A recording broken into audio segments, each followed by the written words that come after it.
Състезавам се, защото е много интересно. Интересна истината е много забавно. Ще направя всичко, което мога, пък дано завършам от първите. Лагерницата е нещо, което сме правили с братовчет ми още като малки. Ами като дете се събирахме към 20 на деца и си правихме състезания там по една уличка. По двама, по трима, по 10. Така е цялата ми компания. И сме отраснали с такива, с лагерници.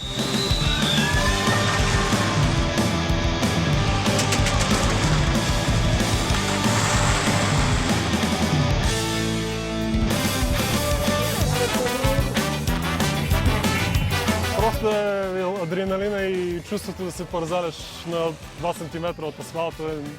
Няма такова чувство. Не мога да се усети с нищо друго. Имах сътресение на мозъка и вчера ме изписаха в 7 сутринта и дойдех директно на състезанието.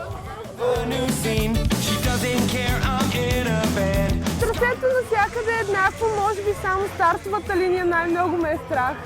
Защото там има много по-голям наклон, но после е по-лесно. Скоковете са лесни, скоростта не е толкова голяма и не се плаща толкова много.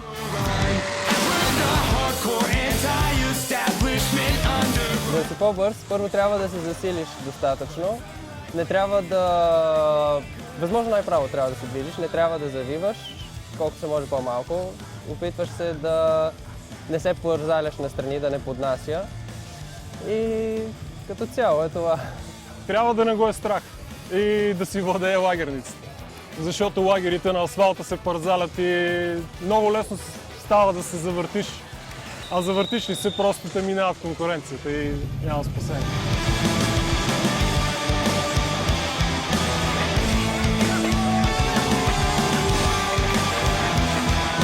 Като цяло днес беше доста по-трудно от миналата година, главно заради по-високите скорости, които се развиваха и по-големите скокове.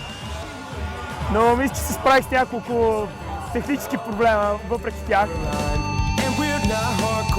Тази година специалното е, че не използвахме лагери, чисто лагери, ами използвахме лагери с силиконови колела върху тях за повече сцепление, защото миналата година целият отбор почти отпадна точно заради липса на сцепление.